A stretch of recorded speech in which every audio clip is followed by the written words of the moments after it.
జిల్లాల్లో అభివృద్ధి కేవలం కాగితాల్లో చూపితే సరిపోదని క్షేత్రస్థాయిలో ప్రతిఫలించాలని ముఖ్యమంత్రి చంద్రబాబు కలెక్టర్లను ఆదేశించారు. రెండో రోజు కలెక్టర్లతో సమావేశమైన ఆయన ప్రెజెంటేషన్లతో తనను మెప్పించే ప్రయత్నం చేయవద్దని, ఆచరణ సాధ్యమయ్యే పనులు మాత్రమే చెప్పాలని సూచించారు. అందుబాటులో ఉన్న వనరుల్ని సమర్థంగా వినియోగించుకోవాలని దిశానిర్దేశం చేశారు. కాగితాలపై లెక్కలు, ఊకదంపుడు ఉపన్యాసాలతో జిల్లాలు అభివృద్ధి సాధించలేవని ముఖ్యమంత్రి చంద్రబాబు కలెక్టర్లకు ఘాటుగానే చురకలంటించారు. పాలనలో నూతన ఒరవడులతో అద్భుతాలు సాధించాలని ఆదేశించారు. జిల్లాను ప్రగతిపథంలో నడిపేందుకు దృష్టి సారించే విషయాలపై పక్కా ప్రణాళిక ఉండాలన్నారు. సాకులు చెప్పి పనులు తప్పించుకోవడం కాదని, సమస్యను అధిగమించడంపైనే దృష్టి పెట్టాలన్నారు.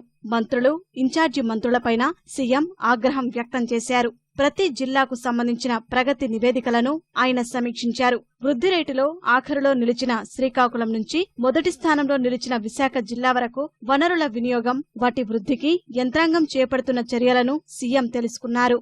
వృద్ధి రేటులో విశాఖ మొదటి స్థానంలో నిలవగా, రెండో స్థానంలో కృష్ణా, మూడో స్థానంలో పశ్చిమ గోదావరి జిల్లాలు నిలిచాయి. అనంతపురం జిల్లాలో నవధాన్యాల విధానం, భోగాపురం భూసేకరణ తదితర అంశాలపై సుదీర్ఘంగానే చర్చ జరిగింది. కడప జిల్లాలో పరిశ్రమలు, సేవారంగంపై కలెక్టర్ ఇచ్చిన పవర్ పాయింట్ ప్రెజెంటేషన్ కు సీఎం పలు సలహాలు, సూచనలు చేశారు. రాయలసీమ జిల్లాలో వర్షాభావ పరిస్థితులు, వాటిని ఎదుర్కొనేందుకు చేపట్టాల్సిన చర్యలపైన సమీక్షలో చర్చించారు.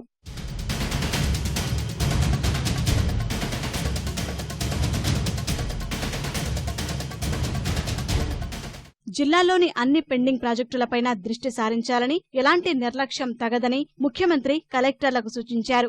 మధ్యాహ్నం భోజన విరామ సమయంలో ప్రత్యేకంగా 13 జిల్లాల కలెక్టర్లతో ఆయన వివిధ అంశాలపై చర్చించారు. రైతుల సమస్యల్ని పరిష్కరించడంలో అత్యంత ప్రాధాన్యమివ్వాలని స్పష్టం చేశారు. రుణాలు, ఇళ్లు, ఇతర సంక్షేమ పథకాలకు సంబంధించిన అంశాలను వేగంగా పరిష్కరించాలని తేల్చెప్పారు. విధి నిర్వహణలో ఎలాంటి అలసత్వం సహించబోనని ఆయన ఒకంత కఠినంగానే మాట్లాడినట్టు తెలిసింది. కొన్ని జిల్లాల్లో మంత్రులు, ప్రజాప్రతినిధుల మధ్య విభేదాలు తలెత్తిన అంశమూ వీరి మధ్య ప్రస్తావనకు వచ్చినట్టు సమాచారం.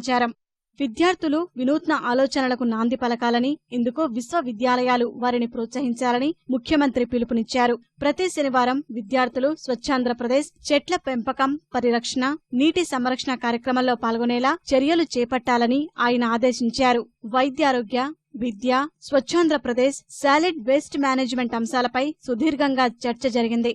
అన్ని విశ్వవిద్యాలయాల ఉపకులపతులు ఈ సమావేశంలో పాల్గొన్నారు. కార్యక్రమంలో భాగంగా విదేశీ విద్యా పథకం బ్రోచర్తో పాటు బ్లడ్ బ్యాంకుకు సంబంధించిన ప్రత్యేక యాప్ను సీఎం ఆవిష్కరించారు. పేద పిల్లలు చదివే ప్రభుత్వ పాఠశాలల పట్ల అశ్రద్ధ తగదని చంద్రబాబు మండిపడ్డారు. పాఠశాలలో బయోమెట్రిక్ విధానంపై ఆరా తీసిన సీఎం ఇంకా ఆ దిశగా చర్యలు తీసుకోకపోవడాన్ని తప్పుపట్టారు. 3 ఏళ్ల నుంచి సాకులు చెబుతున్నారంటూ ఆగ్రహం వ్యక్తం చేశారు. సంబంధిత మంత్రి బాధ్యత వహించాలని సీఎం వ్యాఖ్యానించారు.